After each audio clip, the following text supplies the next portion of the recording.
Okay, Hades Omega here. It's the next day, and we're gonna go install the O2 sensor right now. So, if you remember from last night, let's go open.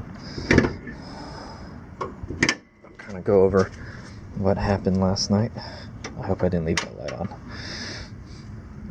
I can see a lot better now, so good thing we have daylight now, so I don't have to rely on lights. Anyway, so we wound up taking the O2 sensor out.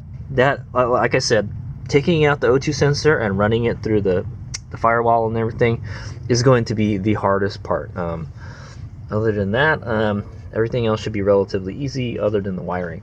So we took the O2 sensor out. You can kind of see the hole right there. I'm sticking my finger in it right now. And there's here 2G O2 housing right there. Hopefully it's not leaking. It doesn't look fun. It doesn't look like it's leaking. But yeah, so to get to the O2 sensor, we had to take the heat shield off, the intercooler pipe that goes here. That's going to be a real pain in the ass to put back on. And we had to move this out of the way so we got a little more room. This little relay that was connected here, and what else? And the grill. We had to take the grill out, and we had to take the intercooler pipe out. So, it's a lot more work than I bargained for, but I think taking out that stuff is worth it because we're going to have to install the O2 sensor anyway. So we take one out and we put one in, so it makes it worth it. And then we disconnected the O2 sensor from here, right here, and that will be unplugged forever. Unless we get a code from the ECU, a check engine light, I will not plug anything into that. On the 2G Eclipse, I leave the stock O2 sensor plugged in, but I snip the O2 sensor wire so it doesn't send any signal to the ECU. I only do that so it doesn't throw an engine code, check engine code. It's OBD1. I don't think it's going to do it. Well, we'll see. I don't know if it will. This car only has a single O2 sensor, so it's pre-OBD. Let me get this out of here before I forget it. Let me leave tools in my engine bay, man. Looks like I need to clean this engine up and get a rag and wipe out all the dust. Okay, so the next step is we're going to install the new O2 sensor, which is right here. I left it right here. Okay. So what I'm going to do is I'm going to take it out from the harness here. So it'll be easy to install. Okay, got Mr. Handy tripod here. So we're going to separate. Man, I kind of want to clean this up. It's kind of nasty looking. I'm going to get like a tissue and wipe off. For some reason, there's a lot of grease all over this stuff. Okay, so to take this guy out, looks like it's already kind of messed up. You need to flip this thing up here like this, like that, and then it should come out. There we go. And then I'm going to clean it up a little bit. Yeah, I want to clean it up a little bit. It's kind of nasty. There's a lot of dirt on it for some reason.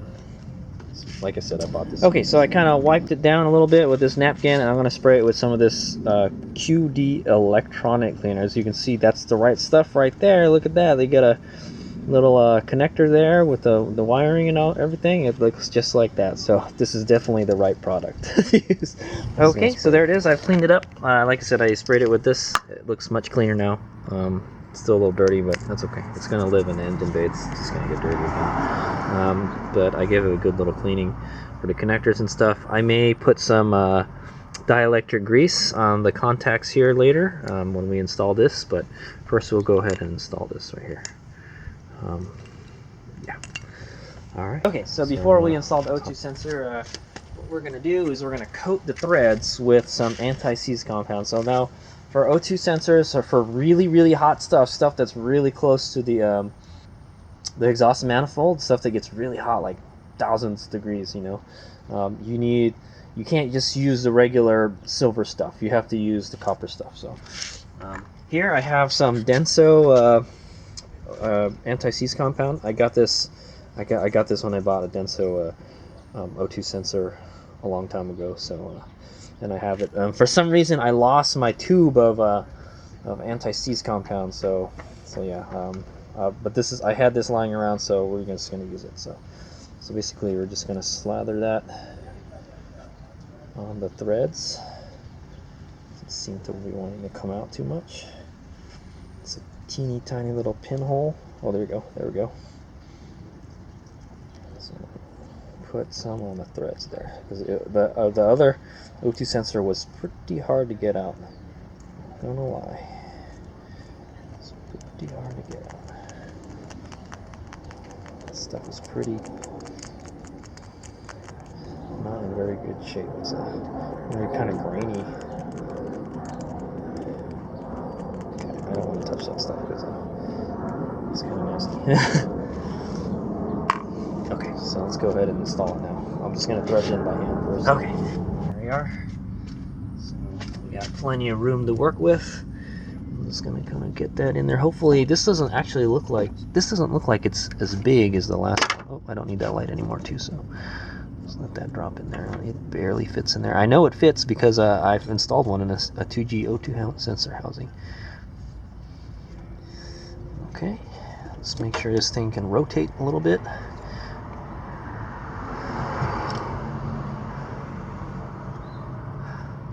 It helps that you put that anti-seize in there too. Yeah, see, it's hard to get in, man. What the fuck? So hopefully it's getting on the threads and stuff. I may have to use my finger to thing it. Yeah, the important thing is to coat the threads. Okay, so this thing is spinning quite a bit.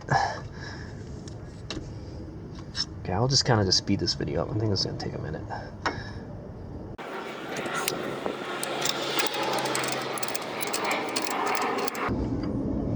Sorry, you guys can't see what I'm doing, but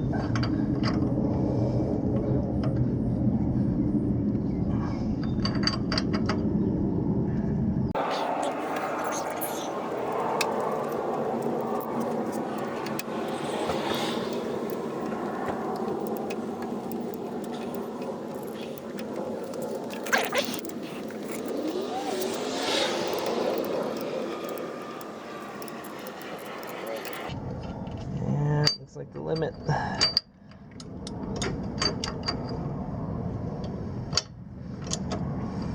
Shit. It's stuck. Uh-oh, what have I done? What have you done, Hades Omega? Hold on. Take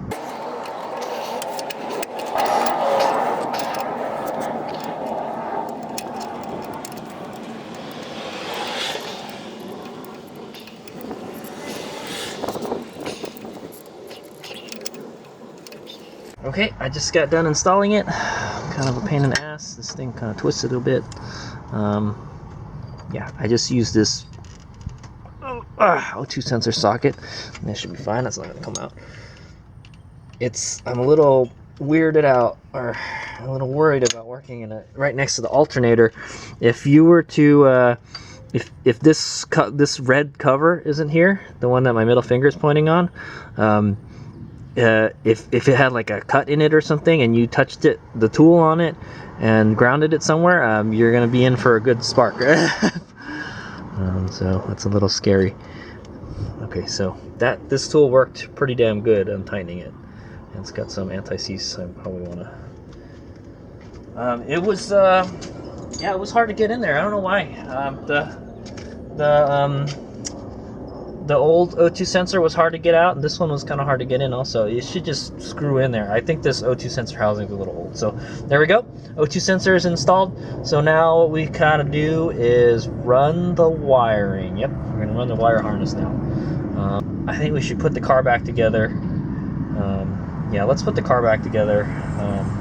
That way we can see what kind of stuff we're working around with. But like I said, this is going to connect to the harness, and then this is your O2 sensor. If you need to replace this, you just replace that, and then we're going to run the wire like this way, around that way, and then down into the thing. Actually, damn, I know. Okay, before we put everything back in the car, let's go fish that harness through the firewall, because that is the next hardest part to do. So. Fortunately, there's a hole already in the steering boot, and hopefully we can knock it out pretty fast. All right, let's pick out.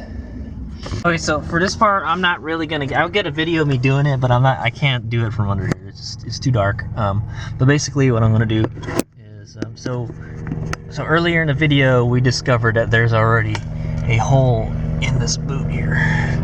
It's like right here. Yeah, sticking my finger in it. And like I said, it's really hard to see what's going on in here, but there's already a hole, so they already did. Some of the work is already done for me. I don't have to poke a hole in the boot now, so yeah, so, and that may be why I'm getting an exhaust smell inside the car. It may be coming in through that hole. But you shouldn't be smelling any exhaust smells. But anyway, yeah, so that's, we're gonna go push the harness through there. Unfortunately, like I said, this is the hardest part because we have to get this big fat all O2 sensor connector in there. Alternatively, we could do it from the engine bay. We could probably take the strut bar off. I'm not really sure where we're, oh yeah, right there. Yeah, actually there is a lot of space to work with. Maybe I can try it. But like I said, we still won't be able to, you still won't be able to see me doing it. It's too dark.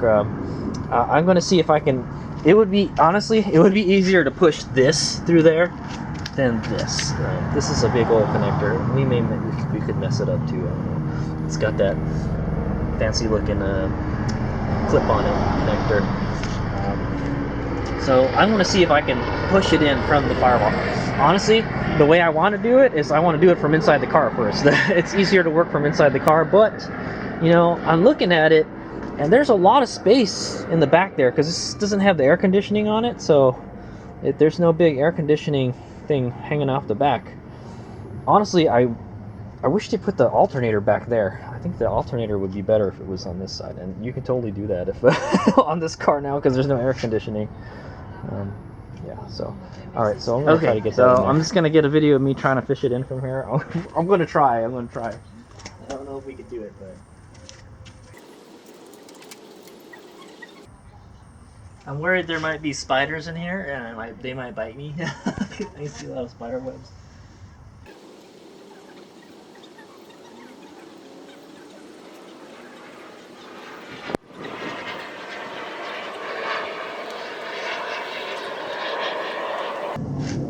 Success! Okay, I did it. It was actually not that hard at all. Like I said, there's nothing in the back of this car. It's a damn shame. All the weight's up front. We could have moved the weight back if, Mitsubishi should have moved this engine farther back when we get a better weight balance on it. Anyway, man, I don't know if you can make it out, but it's in there. It was kind of hard to figure out where the hole was. I had to kind of probe it a little bit, but yeah. So there's the steering boot, and it's really hard to see where it comes from. But you kind of get the picture, dude. It's going in. I'll show you what it looks like on the other side. Let me see if yeah, there's too much wires and shit in the way. Yeah, it's right behind. See this kind of mass of wires there? It's coming in through there. So let's go take a look at how it looks like inside. I'm pretty sure it'll be a lot easier to see it from here. Well, there it is. And yeah, it tore a big ass freaking a hole in the boot. Yeah, hopefully it doesn't look too bad. I think there's there might be two layers. I'm not sure. Hopefully that doesn't affect the steering column. This is a kind of weird looking steering column. I've never seen one that goes to the right that much. Usually they just go straight down, right? But this car's a little weird. Okay, so there it is. That's the ticket right there. So that was the next hardest part, was to get that in the firewall, and it wasn't that hard. Like you mentioned, if we had to do this side, it would have been harder. So that having nothing back behind the engine kind of helped. Additionally, we could probably take a strut bar out, and maybe we could have had more room to work with, but I was able to just get my arm in there, and work with it. Sorry, I kind of did everything by feel also. So, all right, so that is that. So now let's put the car back together for one thing, and then we will start running the wire. So we're pretty much 50% there. All right, here's my guy. Okay, I'm just gonna speed this video up. I'm gonna put the car back together. Basically, it's gonna suck a little bit.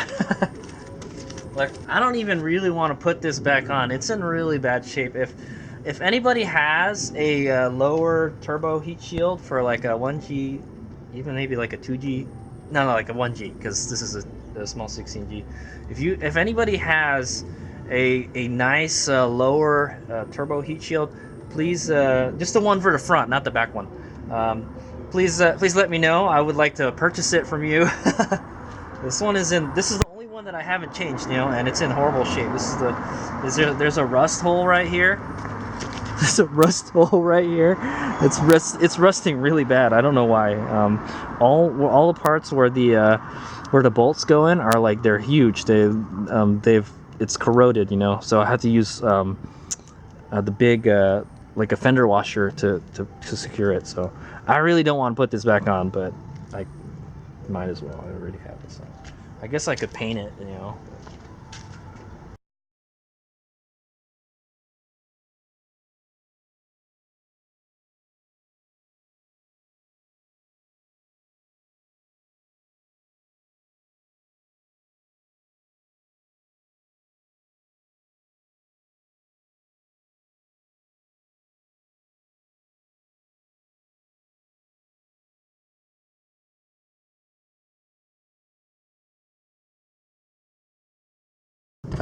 Okay, I just got the heat shield in there. It's a pain in the ass to get in there. So I coated the bolts with that anti-seize stuff.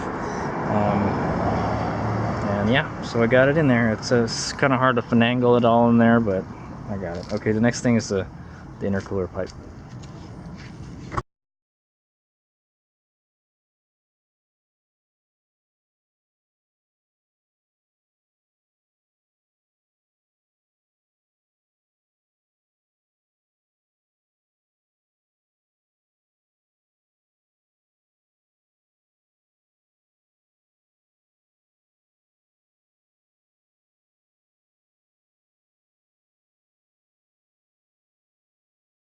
Okay, there we go. The front of the car is back together again. It wasn't too hard. Yeah, it wasn't too hard. Just had to put it back. All right, so now we're gonna start running the harness through the engine bay. And to help me route wires through the engine bay, I'm gonna use these. So I got these at Harbor Freight.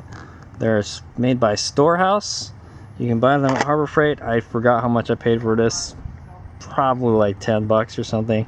It says they're rubber insulated clamps and they're assorted, so we'll find the right one that fits. All right, that's what they look like. Okay, so the next step is to run the wire through. So we already ran the wire through the firewall. Now we just got to run the wire to the O2 sensor. I probably should have connected it before. So what I'm thinking, so I'm just going to tell you what I'm going to do, and then I'm going to show you the final product when I'm done with it.